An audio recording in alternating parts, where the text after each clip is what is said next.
The lady who married my eldest son said something mean to me. She said I didn't belong here because I only finished middle school and I'm living off a pension. She made me really angry. But before I could respond, my second son's wife interrupted, looking worried. She said something about a story. My eldest son's wife used to make fun of me, but now she's in a tough spot herself. My name's Sally, and I'm 62 years old. I've lived a simple life since finishing middle school. I worked hard to raise my kids after my husband died 5 years ago. I've managed to stay healthy with support from others. I'm still doing some work my husband used to do, and though there are some issues, overall, I'm content. But something's been bothering me. Hey there, I've got a delivery for you, I say to the delivery person at my door. They handed me a single sealed envelope and a beautiful bouquet of flowers. The card on the flowers read, "Happy birthday," signed by my second son, Tyler. It was a surprise because I'd never received anything like this before. Back when Tyler was single, his now wife Ariana probably took care of such things. Tyler's a laid-back guy, while Ariana is more organized and thoughtful. They live about an hour away, but they visit occasionally to check in and invite me on trips with them. I called Ariana to thank her, and she sounded happy, saying, "Happy birthday. I heard you like flowers. Take care, and I can't wait to see you again."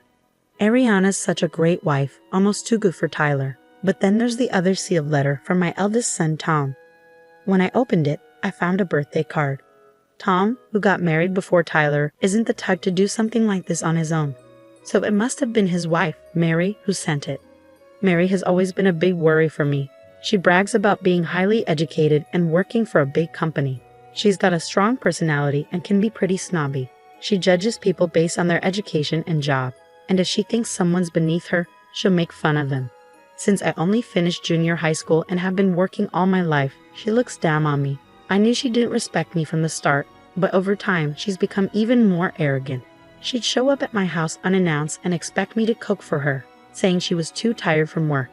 Sometimes she'd even ask me for money without telling my son Tom, who's also well off. Tom, bless him, is like a husband to me, gentle and kind, so I tolerate Mary because she married him. But it hurts, and I don't feel good about it. Still, she wished me a happy birthday, so I felt like I should at least thank her. That's why I decided to give her a call. I called Mary, and she sounded tired, saying she needed to keep it short because of work. I thanked her for the birthday card she sent me. She quickly acknowledged it, and then reminded me about an upcoming family dinner, telling me to dress nicely so she wouldn't be embarrassed. I agreed and said goodbye. She didn't even say congratulations, but that's just how Mary is, I thought to myself, feeling a bit disappointed. I wondered if there was anything I could do about the situation. A few weeks later, I had the chance to attend a dinner party with my relatives. It was for my niece's wedding. She's always been dear to me since she was little. She's a cousin of my sons, Tom and Tyler. Since she wasn't having a big wedding, they decided to throw a dinner party to introduce her new husband to the family. Tom, Mary, Tyler, Ariana, and I were all invited.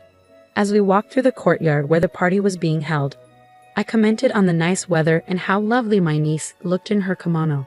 "You look great in your kimono, and it fits perfectly in this courtyard," I told her. "Well, it's a proper place today, and I haven't been here in a long time," she replied. "I wish I had worn a kimono too. This restaurant is really nice and luxurious," I remarked. "Oh, come on. I can't afford to buy you an expensive kimono for a place like this," my niece replied. "I know, I'm just saying," I said with a smile. As we chatted, my eldest son and his wife arrived late. "Hello, wow, you're dressed up nicely," I greeted them. "Hey, you don't have to say it like that," my son Tom tried to intervene, but Mary seemed annoyed. "It's almost time to go in," I said, leading everyone inside the restaurant. Around 30 relatives had gathered, and many of them came to greet me. "She's very well liked, isn't she?" someone whispered. "Is it out of pity after all?" Mary muttered, standing nearby. I ignored her and took my seat. My niece and her partner greeted everyone, and after a toast, the dinner party began. I had expected the restaurant to be in a rural area, but the food was impressive. They even had a good selection of sake. "It's no wonder they were featured in the Tokyo magazine," Mary remarked, enjoying her meal and drinking a lot of sake. The dinner proceeded peacefully, celebrating my niece's marriage. I was relieved to see that her partner seemed like a good person. "Incidentally, I heard you graduated from the University of K and work for a famous bank," one of the relatives mentioned. "Yes, that's correct. I'm grateful to my parents for supporting my education, my niece's partner replied nervously. That's good. Key University, huh? Well, I graduated from Devi University myself. I'm a CEO at a big company, Mary chimed in, even though nobody asked. She seemed eager to show off her education and job. Tom tried to stop her, but Mary kept going. In today's world, your education really matters, don't you think? No, I don't agree. There are plenty of respectable people regardless of their education, my niece's partner replied firmly. But Mary didn't stop. I believe those who went to Key University would understand that there are things only educated people can grasp. People without education are, let's say, at a lower level, right, Sally? She suddenly turned to me, but I already knew where this was going. I'm not sure, Mary. Maybe you've had a bit too much to drink. Why don't you step outside for some fresh air? I responded calmly, but it seemed to annoy her. What's wrong, Mary? You're being a bit harsh. Did you just tell me to leave even though I have a college degree and you only finished junior high? She snapped back.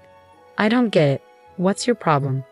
Tom tried to intervene, but I signaled him to stay quiet. It was time to address this once and for all, I thought. Mary, if you have something to say it. I encouraged her, though I already knew what was coming. She chuckled and then began. Let me be frank. If I were you, I'd be too ashamed to show my face in front of the family. You only finished middle school and have no qualifications.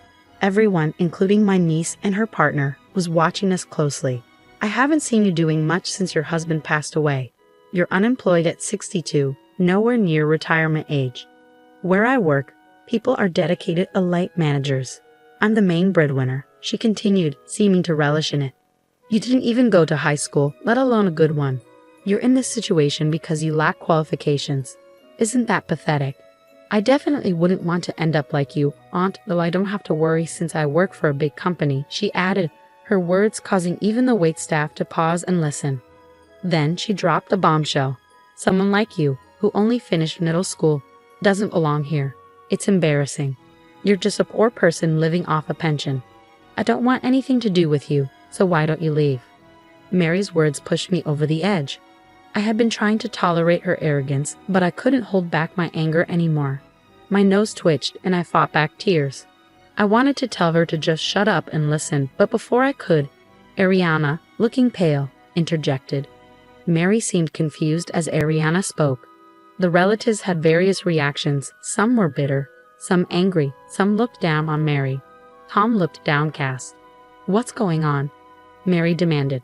Ariana, trembling, explained, Sally owns this restaurant. There was a moment of silence, then Mary laughed dismissively. Don't be ridiculous.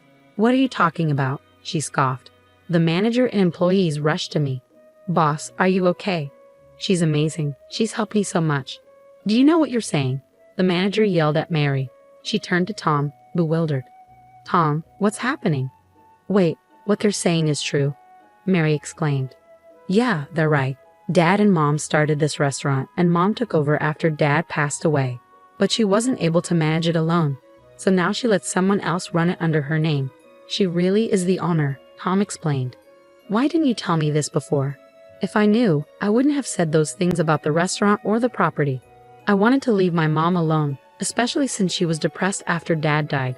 And when you found out about her education, you looked down on her and lost interest, Mary admitted. What? How could someone who only finished junior high run such a fancy restaurant? The business must be failing, and the house is old. They really are poor, Tyler chimed in, addressing Mary's ongoing complaints. Actually, he continued, Mom likes to keep things simple, and the house is full of memories of Dad. She owns a condo near the station and other properties she and Dad bought together. Honestly, I think she earns more than you do. What? This is ridiculous. You're just a middle school graduate. Stop talking, Mary retorted angrily. Suddenly, a calm voice broke through the tension. It was a man who looked around my age, dressed sharply in a suit. What's going on here? He asked calmly. Who are you to butt in? Mary snapped. Guess, he replied calmly. Mary's face turned pale. No, it can't be. I'm the executive director, he revealed. The man was my husband's cousin, holding a high position in Mary's company. I had no clue that one of Mary's relatives was causing trouble at her company. Frankly, Mary, your reputation there isn't great. I've heard you're overly critical of other employees and treat them differently based on their education levels. It's causing significant problems on projects," the executive director revealed, leaving Mary looking as if she might faint. "I'll look into this case, and I'll ensure my report against you is thoroughly examined. You might face demotion or even termination," he added. Mary looked like she was about to plead for mercy, but Tom stopped her, saying, "Enough, Mary. This wouldn't have happened if you'd been honest from the start. Do something about it." Mary, with a face burning red, turned on Tom. "Fine, let's get a divorce then. You're always causing problems, even at such an important event, and now you're affecting work too. I can't be with you after the way you spoke to my mother, who worked so hard to raise us," Tom responded calmly. As I broke into tears, Tyler held me and Ariana comforted me. Mary, feeling distressed, insisted, "I won't accept divorce or demotion. This is ridiculous." The executive director intervened quietly, "You need to leave now." "I agree. This is an important occasion for us, and my aunt is a significant person. We don't want it spoiled. Please just go," my niece spoke firmly, watching the scene unfold. Mary was in disbelief and left the room with the employee, stunned by the turn of events. Tom apologized to everyone for his wife's behavior, bowing deeply. My niece reassured me, expressing her love and support, while Ariana leaned in to tell me she respected me. Tom also expressed his desire to divorce Mary, saying he'd be happier without her. I was taken aback by Tom's decision to divorce because of me, and I felt guilty. But Tom reassured me, apologizing for everything and promising to be more respectful to his parents. After we all calmed down, we finished the dinner without any further issues. A few months later, Tom and Mary divorced. Mary caused a scene and tried to seek alimony in family court, but her claim was unsuccessful. An internal investigation at her company revealed her problematic behavior, and she was transferred to a smaller branch office in another prefecture, effectively being demoted. Something unexpected happened when Tom announced his decision to take over the restaurant. I had never pressured my children to take over the family business, wanting them to pursue their passions. But deep down, I felt a bit sad at the thought of letting go of the special place my husband and I had built together. Tom approached me with a serious expression, saying, "Mom, that restaurant is filled with dads and your love and passion." I initially hesitated to take over because I didn't think I could handle it, so I worked for a restaurant chain instead. But seeing how much your employees love and respect you, I knew I wanted to protect the legacy you and Dad created. I thanked Tom warmly and reminded him that he had much to learn and study. I promised to guide and teach him well as he took on this new role. Tom began working with me at the restaurant, and I found myself busy once again, training him. A year later, on my 63rd birthday, as Tom and I waited outside our house, Tyler's car pulled up. Ariana stepped out, her voice full of joy as she wished me a happy birthday. Tyler gently lifted their baby from the car seat, joining in the celebration. "Welcome, all three of you. Now, with the addition of the little one, our family feels complete." I greeted them warmly, finally getting to experience the joy of being a grandmother to my precious grandchildren. It's time for me to fully commit to running the restaurant, and I look forward to serving delicious food for my nephew's celebrations, Tom declared, his eyes shining with determination after his diligent training. As we celebrate today, I secretly wish for Tom to find someone special now that he's a fully fledged chef. I added, hoping for his happiness and success in both his personal and professional life.